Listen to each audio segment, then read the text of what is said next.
ನಮಸ್ತೆ ಎಲ್ಲರಿಗೂ ಒಂದು ಕರ್ನಾಟಕ ಚಾನೆಲ್ಗೆ ಸ್ವಾಗತ. ಇವತ್ತು ನಾನು ಉದ್ಯೋಗಸ್ಥ ಮಹಿಳೆಯರಿಗೆ ಒಂದು ಗುಡ್ ನ್ಯೂಸ್ ಹೇಳಕ್ ಬಂದಿದ್ದೀನಿ. ಏನು ಅಂತ ಹೇಳಿದ್ರೆ, ವೇತನ ಸಹಿತ ಋತುಚಕ್ರ ರಜೆಗೆ ಸಚಿವ ಸಂಪುಟ ಒಪ್ಪಿಗೆ ನೀಡಿದೆ. ಹೌದು, ಇವತ್ತು ನಾನು ಹೇಳ್ತಾ ಇರೋ ವಿಚಾರ ಏನು ಅಂತ ಹೇಳಿದ್ರೆ ಮೆನ್ಸ್ಟ್ರಲ್ ಲೀವ್ ಬಗ್ಗೆ. ಅಕ್ಟೋಬರ್ ಅಲ್ಲಿ ಮೊನ್ನೆ ಗುರುವಾರ ದೇಶದಲ್ಲಿ ಇದೇ ಮೊದಲ ಬಾರಿಗೆ ಕರ್ನಾಟಕ ಸರ್ಕಾರವು ಉದ್ಯೋಗಸ್ಥ ಮಹಿಳೆಯರಿಗೆ ಮಾಸಿಕ ಋತುಸ್ರಾವದ ರಜೆ ನೀತಿಯನ್ನು ಜಾರಿಗೆ ತರಬೇಕು ಅಂತ ಹೇಳಿ ನಿರ್ಧರಿಸಿದ್ದಾರೆ.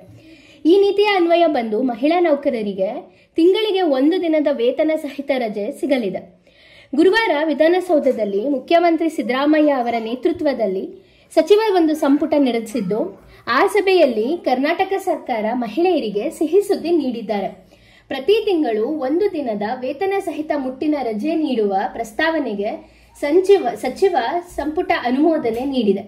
ಇನ್ನು ಈ ನಿರ್ಧಾರ ಸರ್ಕಾರಿ, ಖಾಸಗಿ ಗಾರ್ಮೆಂಟ್ಸ್ ಮತ್ತು ಕೈಗಾರಿಕೆಗಳಲ್ಲಿ ಎಲ್ಲಾ ಕೆಲಸ ಮಾಡೋ ಪ್ರತಿಯೊಬ್ಬ ಮಹಿಳೆಯರಿಗೂ ಕೂಡ ಅನ್ವಯ ಆಗಲಿದೆ. ವರ್ಷಕ್ಕೆ 12 ದಿನಗಳ ಈ ರಜೆಯನ್ನು ಸಂಬಳದೊಂದಿಗೆ ಪಡೆಯಬಹುದು ಎಂದು ಸಚಿವ ಸಂಪುಟ ಸಭೆಯ ಬಳಿಕ ಕಾನೂನು ಸಚಿವ ಎಚ್ ಕೆ ಪಾಟೀಲ್ ಅವರು ಹೇಳಿದ್ದಾರೆ. ಸಿದ್ದರಾಮಯ್ಯ ನೇತೃತ್ವದ ಕಾಂಗ್ರೆಸ್ ಸರ್ಕಾರ ಉದ್ಯೋಗಸ್ಥ ಮಹಿಳೆಯರಿಗೆ ದೀಪಾವಳಿ ಹಬ್ಬಕ್ಕೂ ಮುಂಚೆನೆ ಈ ಸಿಹಿ ಸುದ್ದಿಯನ್ನು ಕೊಟ್ಟಿದೆ. ಪ್ರತಿ ತಿಂಗಳು ವೇತನ ಸಹಿತ ಮುಟ್ಟಿನ ರಜೆ ನೀಡೋದಾಗಿ ಹೇಳಿದ್ದಾರೆ.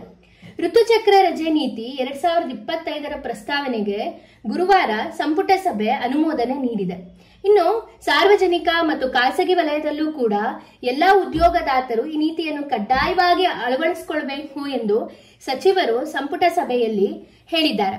ಮತ್ತೆ ರಾಜ್ಯ ಸರ್ಕಾರವು ಉದ್ಯೋಗಸ್ಥ ಮಹಿಳೆಯರಿಗೆ ಈ 1 ದಿನದ ವೇತನ ಸಹಿತ ಮುಟ್ಟಿನ ರಜೆ ನೀಡಲು ಒಪ್ಪಿಗೆ ಕೂಡ ಸೂಚಿಸಿದ್ದಾರೆ.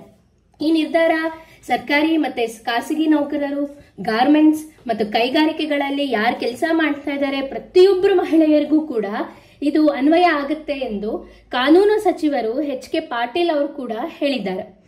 ಈ ಋತುಚಕ್ರ ರಜೆ ಕುರಿತು ಕಾರ್ಮಿಕ ಸಚಿವ ಸಂತೋಷ್ ಲಾಡ್ ಅವರು ಕೂಡ ಮಾತನಾಡಿದ್ದಾರೆ. ಋತುಚಕ್ರ ರಜೆ ನೀಡಲು ಕ್ಯಾಬಿನೆಟ್ ಅಲ್ಲೂ ಕೂಡ ಒಪ್ಪಿಗೆ ಆಗಿದೆ. ಮತ್ತೆ ವರ್ಷದಲ್ಲಿ 12 ದಿನ ರಜೆ ಸಂಬಳ ಸಹಿತ ಕೊಡುವ ನಿಯಮ ಇದು ಎಂದು ಕೂಡ ಘೋಷಿಸಿದ್ದಾರೆ. ತಿಂಗಳಲ್ಲಿ ಋತುಚಕ್ರವಾದಾಗ ಯಾವ ದಿನ ಬೇಕಾದರೂ 1 ದಿನ ರಜೆ ತಗೊಳ್ಬಹುದು. ಮತ್ತೆ ಕಾನೂನು ಇಲಾಖೆ ಜೊತೆ ಚರ್ಚೆ ಸೇರಿ ಅನೇಕ ಚರ್ಚೆಗಳು ಕೂಡ ಇದ್ರ ಬಗ್ಗೆ ಆಗಿದೆ.